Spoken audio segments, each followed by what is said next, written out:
Welcome to our top 10 artists. Top 10 artists! Yeah. The finest of the bunch! I'm so excited. Number 1 is Lemon Knife, of course. Oh, for of both course. of us. But When that's number 0, so we don't have to put it on. exactly. So, but everyone else, you know. So who's your number 10, Mia?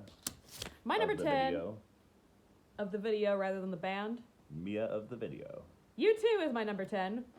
John, you had these guys earlier in your list, yeah? Around 50 or so. Yeah. I feel like it was a little later than that, but I mean, I just come to realize what a bunch of stuff these guys did, and really, I really came to appreciate them after, what is it, Are You Talking U2 to Me? Are You Talking U2 to Me? Anything with the two Scots is brilliant, go look it up.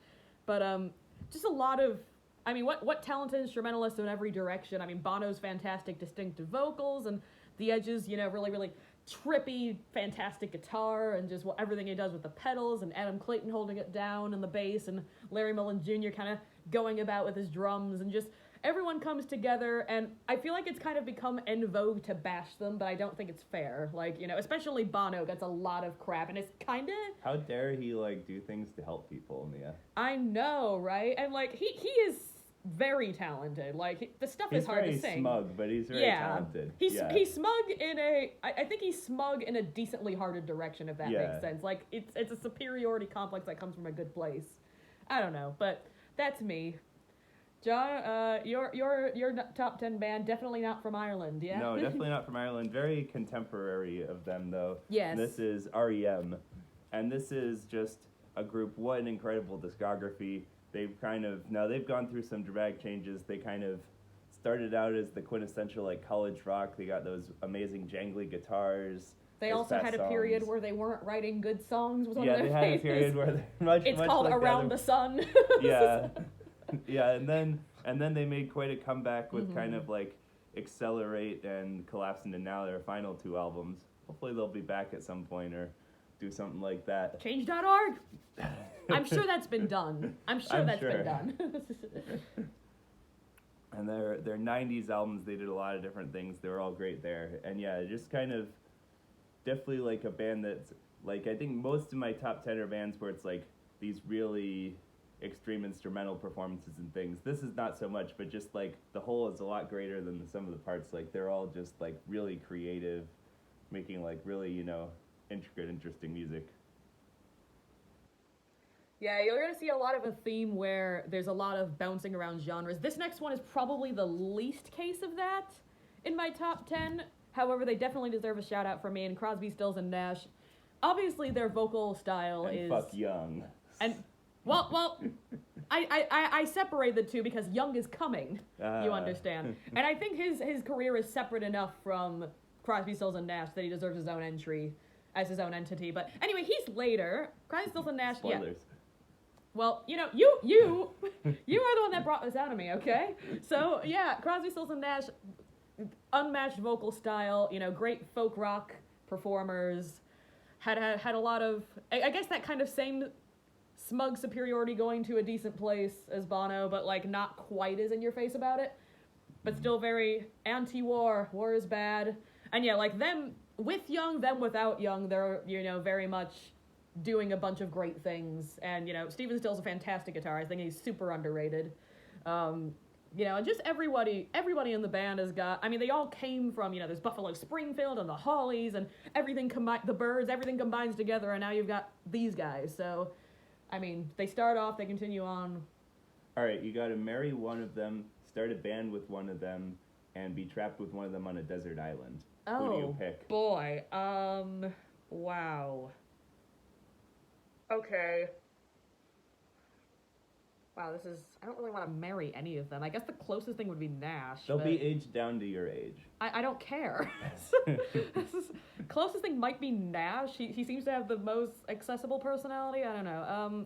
Definitely not Crosby. No. Crosby I might be trapped on a desert island with because he has a lot of unpredictable things to say. Keep you entertained, yes. Yeah. He's a very entertaining character, even as a bit of a jerk. And yeah, so start the band with Stills. Like he did Manassas. Right? He did Manassas. Yeah, he did the infamous Manassas.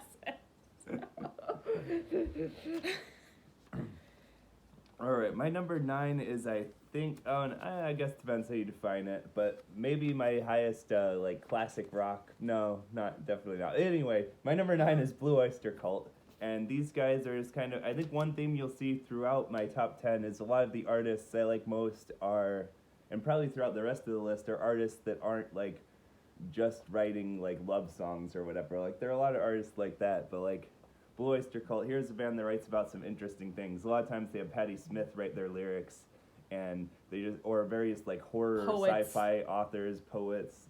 That's a really interesting approach where it's kind of like the lyrics are like Completely important separate. to it, but they're like so important that they outsource it to someone else.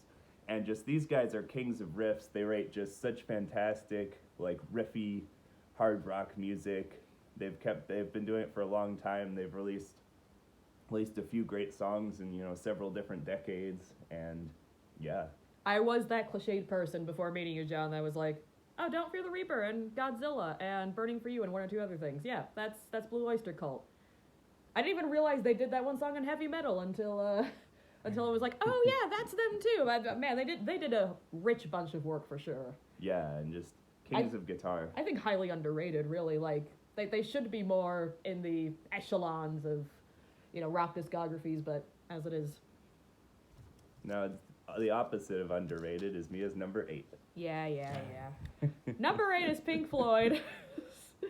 This is one of 2 artists on this top 10 list that we're gonna like vehemently clash heads on. I think even you have to admit the influence, of course, but yeah, they were under the influence. But I mean, they have such a distinctive sound, and once again going in a few different directions, I think, like soundscapes going, sometimes their songs definitely run a little long, but like, I think one of the greatest album closes of all time, for instance, is Brain Damage / Eclipse. So like they had that epic build within that soundscapey business, that and like Comfortably Numb and those kinds of songs where they just, it's spacey, but it also just over time. And I think, the various phases they went through, like the Syd Barrett era and the Roger Waters era and the non-Roger Waters era, which is certainly my least favorite, but it still has a few gems. Just what a bunch of creative individuals, I think, just obviously tripping out of their heads a lot of the time, but they produce some distinctive stuff.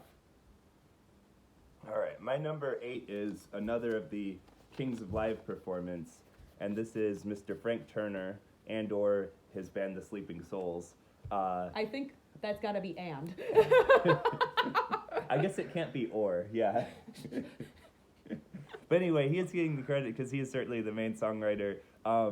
And this is a guy who's taken an interesting journey in his life. He started out as the lead vocalist in just a straight-up hardcore punk band. Yes. And then after he left it, he started playing like solo acoustic songs. And he's kind of like wandered through a few different styles. He pretty quickly added like rock elements back into his music without going super punk, and released several just amazing albums. And then he's done some experimental other things, like an album where he strums soft acoustic guitar and talks about being kind, not my fave. And then a kind of concept album where every song is about like the life of a historical or personally known to him woman, which was an interesting album. Yeah. But he's just live. It's like he's got another great fan base like the Hold Steady, where everyone knows every song. But he really just like brings so much enthusiasm and energy, and he spends his free time doing so many like great creative projects. Just really cool dude. It's such an interesting brain, yeah. And like another one where the live shows are very much a community event. Yeah. But of course, in this case, I also, enjoy the studio recordings very, very much. Certainly, I think Tape Deck Heart is my favorite album of his still, because it was maybe partially because it was the first one I heard. Because, yes, that's a bit of a cliched thing. It's like, oh, John's dating profile mentions this Frank Turner character. Maybe I should learn some Frank Turner. It's like the first thing on one of your lists. I'm like, maybe I should learn about some Frank Turner, so I can be like, hey, yes, this Frank Turner. That's oh boy, pretty this cool. Guy's in a rough relationship. Maybe I better see what's going on with John. No, not quite, but My favorite is a toss-up between Love Iron Song and England Keep My Bones, but I think he's got a ton of great albums.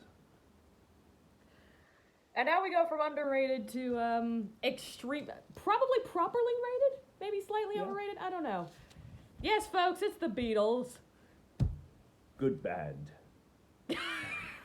Yeah, great band. Good band. Thank you, Succession, for that moment.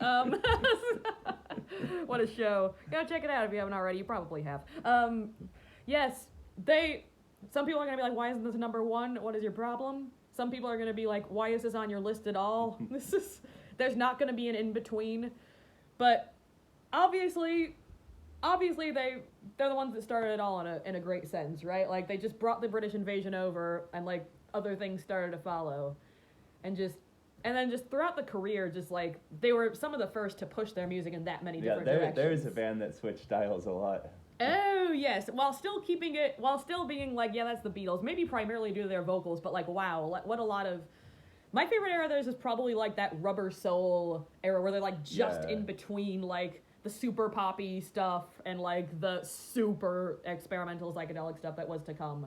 But any way you slice it, and like, you know, some of the solo career stuff too, especially Paul McCartney's, you know, just what a great bunch of writers, what a great bunch of musicians, what an admirable crew, really. All right, my number 7 is one of the first bands I got into when getting into music, because my suggestions for bands to get into are mainly based on nerds on video game forums. And so, of course, they loved Rush. Oh, yes. That fits, yep. And Rush, what an incredible band, and what just the, you know, obviously they're some of the best musicians at their respective instruments. They do so many things with just 3 people. Poor Geddy Lee has to play those incredibly technical bass lines and sing and play keyboards with his feet. This is another band that did like a big left turn where they kind of start out with like 10-minute long songs and about necromancers and kind of then they transition completely away from kind of their hard rock guitar to like a synthy sound with still having the guitar, and the songwriting really just kept up completely. Their 80s era is really good. Like, they didn't go like Jefferson Starship or something and become like a pop band. Like, they kept writing really interesting things just with synth instead of guitar. And then they experimented with a variety of rock styles in the 90s, 2000s, 2010s. With varying degrees of success, I suppose. Still some good stuff out of there. Still a lot of good stuff, and just incredible. My favorite album has to be Moving Pictures. It's kind of like that bridge where the songs have started getting compact and focused, but there's still that great guitar. But I think after Moving Pictures, it probably is their 80s albums, just because of how good the songwriting was then. See, for me, that's probably Permanent Waves, but I'm a sucker for that kind of a thing. And yeah, this band really clicked when I became a bass player, and B, when I started playing alongside a drummer. Just like the utter amount of talent that takes. I mean, Alex Lifeson too. I mean, don't drop him, but oh my goodness, talk about you heard it here, monster folks. rhythm Mia hates Alex Lifeson. How could I hate him? He was on Trailer Park Boys, very, very centrally. Well, so were the others, I guess, but in the background. Never forget. Closer to the heart. All right, here we go. Let's get this over with. Malik and Maggie, give my cornflakes. Rod Stewart, okay? First of all, the amount of time he has been in music, in rock music, okay, maybe lately it's kind of, but the Faces, and then the solo stuff, and the 70s, Maggie May, Every Picture Tells a Story era, the 80s era where he gets, like, the Young Turks a little poppier, even the 90s where he kind of keeps up with that, and, like, you know, that's when he collaborates with Jeff Beck again and does some rockier stuff in the 90s. Not grungy, but, like, you know, dude is a chameleon in his own right. And I don't think that's as cliched of a terminology to refer to Rod Stewart as it is to David Bowie, but, like, he's definitely morphed through musical eras and made sense in all of them, which that alone deserves some respect. And, you know, he certainly has this crazy distinctive voice, you know, which John thinks sounds like a crow, and I think just makes sense for the rock era. Like, that's another thing that I feel like a lot of people have, especially in the 80s, try to rip their throats apart to sound like Rod Stewart, like a Bryan Adams type of a thing. And I was just like, yeah, but you're not Rod Stewart, you know. And he's a brilliant, really, the thing that gets me most about Rod Stewart that people don't understand is he's a brilliant lyricist. Tells fantastic stories, no one really ever recognizes that part of his talent, and it needs to be shouted out more. My mom pointed this out to me. I mean, she was the Rod Stewart fanatic. Wherever she is now, she's looking down at me like, why is he only number 6? Can he be at like number 2? And yeah, I know who your number 1 is, but come on. But yeah, like just what a heck of a lot of stuff. And John thinks he's a crow with cornflakes. Why is it the cornflakes? What brings the cornflakes into this equation? That talks to us more about the cornflakes, no? No. Okay. Are they frosted flakes, or are they They are not. They're just normal cornflakes. Because the cornflakes have the rooster on the box, and he's the rooster. So I think that's why it's right. He's not a cornflakes. crow. He's a rooster. Yeah. Get it straight, Mia. Carry on. All right. My number 6, I think Mia had before. This is Iron Maiden. And these guys are these are my metal band of choice. This is definitely the first metal band I heard. I'm putting on Power Slave and feeling like I had just, like had adrenaline shot directly into my veins or something. And it was like, whoa, this is like crazy music here, like as a young teenager. And it was just like, what a great band. There's another band that's done great stuff over time. They haven't changed the formula much, but they've just consistently written great material throughout all the phases of the band that had Bruce Dickinson in them, or even Paul Dano. To something, yeah. Dano. There's people in the comments where Paul Dano was the best frontman of Maiden. No. No. He was great. He was good, yeah. If it weren't for Bruce Dickinson, he would probably be one of the finest metal singers there is. But he's got a great kind of like suffering kind of voice. He's got a great voice, yeah. But he's not Bruce Dickinson. No. But yeah, Bruce Dickinson, incredible singer. Steve Harris, incredible songwriter. And bassist. Yeah, there's some bass in there. But just, and they have really interesting kind of like historical or like concept album themes. They're another band that's always writing about something interesting. So that is Iron Maiden.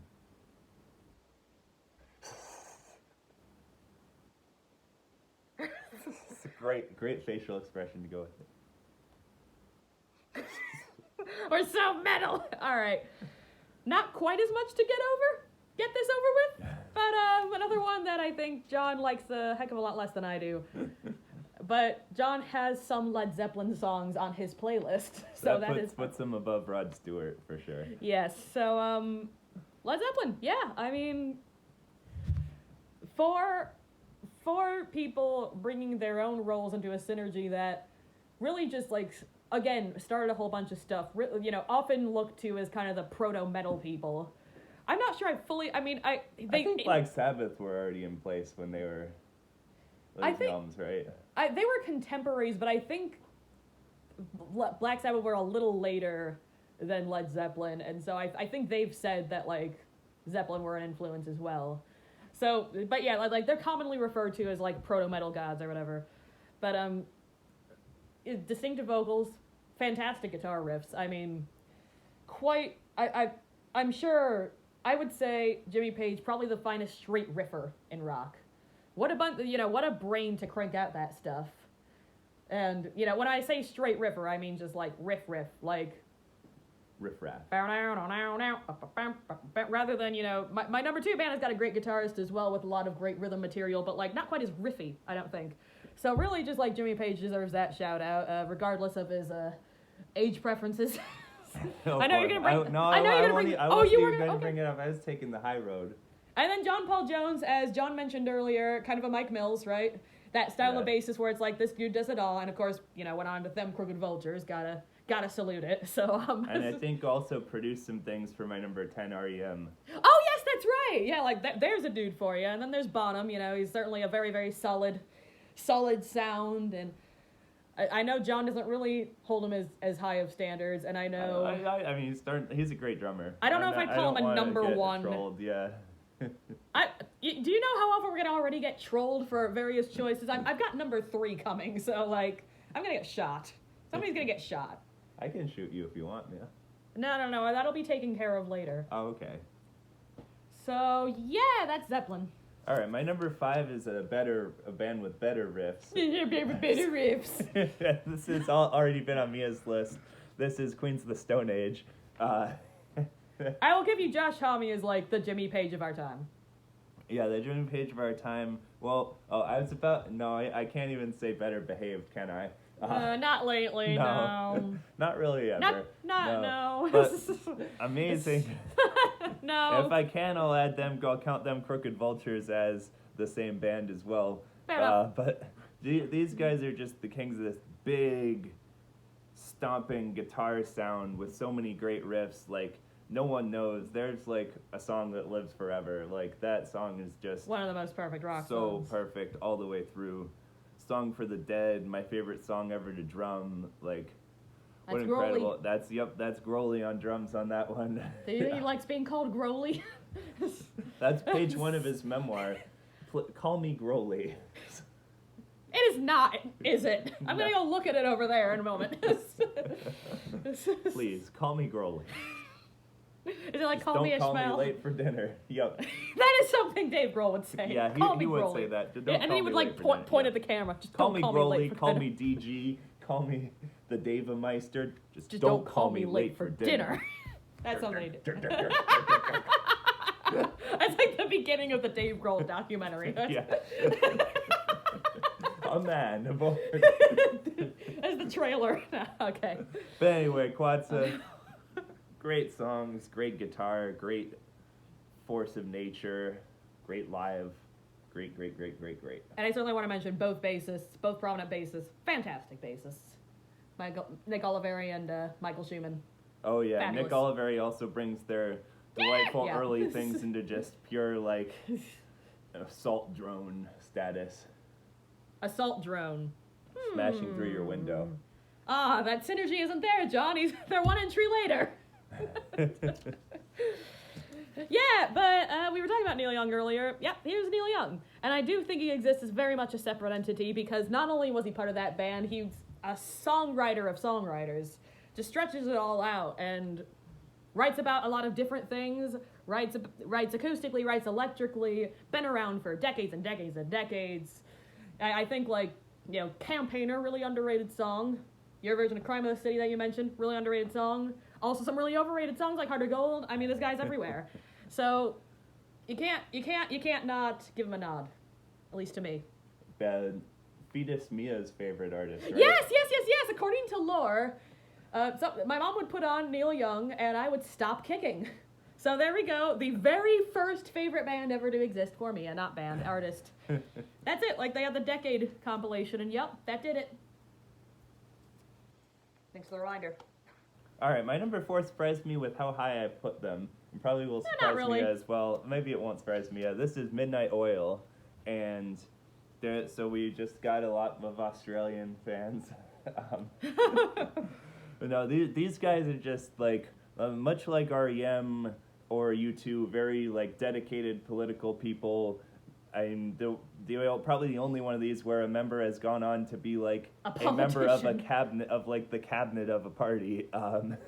But they just, you know, a lot of people only know them for Beds Are Burning, but they have so much fantastic material in like a wide range of styles.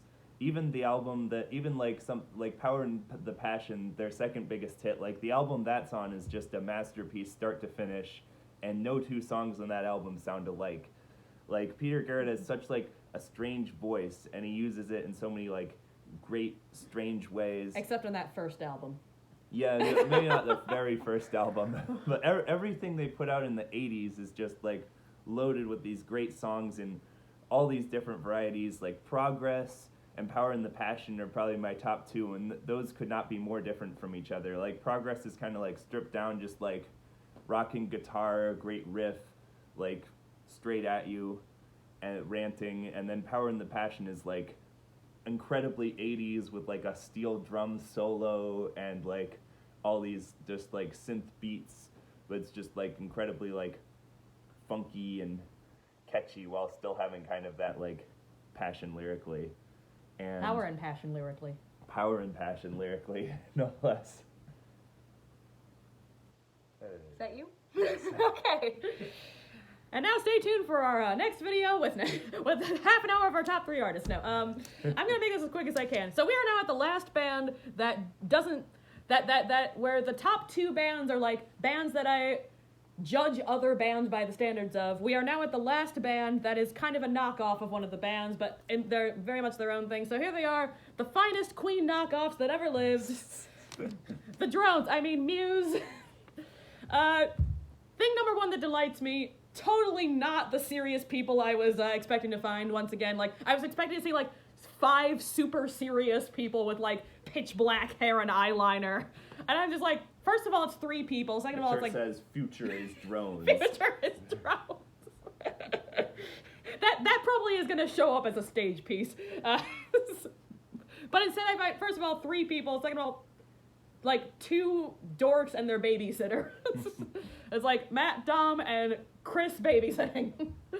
But I mean, everything about this band, you know, much like Queen, doesn't really settle on a genre. It's like, okay, now we're hard rock. Okay, most recently we've become Slipknot. But a little bit before that we were 80s arcade music, and then we were straight hard rock, and then we can't decide, what do we want to do today? You know, they just keep going back and forth, and fantastic instrumentalism, really on all 3 parts. Chris Wolstenholme, what a frickin' monster of a bass player. Dom Howard, drumming like hell, and of course, Matt Bellamy, that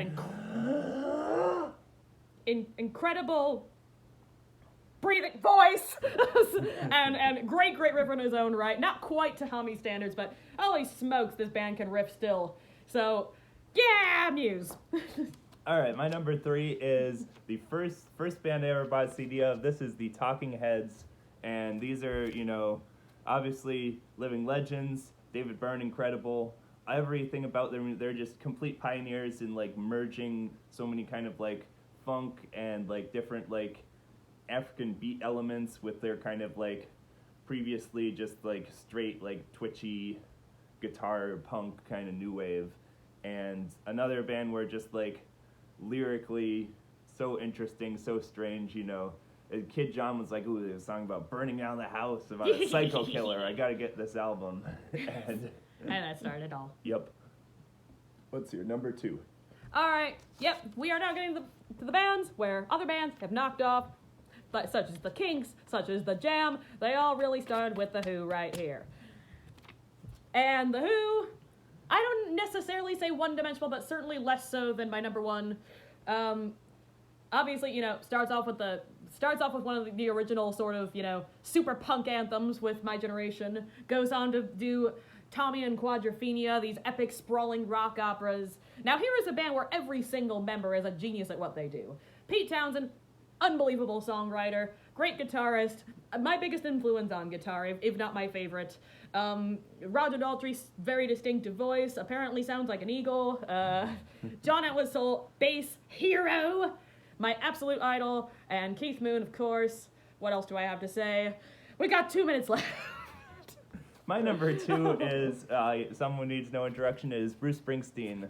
And he's, I don't know, I feel like of kind of a lot of these classic artists, he's kind of fallen out of like style in terms of like there aren't that as many people like making music today that are influenced by him, but they should be, because he writes just incredible stories.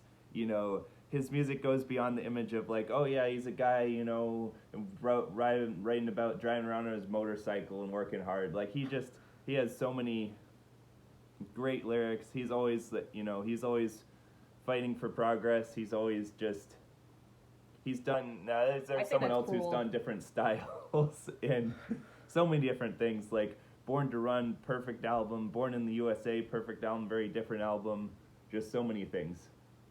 Go Boss. Go Boss! And we gave you 20 seconds. Okay, it's Queen! It's Queen! Yes, I've said this, you know this. Contains the vocalist. Contains my favorite rock star of all time, Brian May. Contains 4, not 1, not 2, but 4 great writers. They did not stop with genres, they just... What's your number 1, John? My number 1 is Warren Zevon. Oh, okay. Who is just an probably my favorite lyricist of all time, up there with Modest Mouse, Frank Turner, all those kind of guys. He is he another person who writes about so many interesting things. He has some songs about love and heartbreak, but he has so many interesting songs about murder and dark, quirky characters and just all those things. Amazing underrated songwriter. So much more than the Werewolves. Yes. Okay, Thank that's you it, for everybody. watching. Goodbye. Thank you.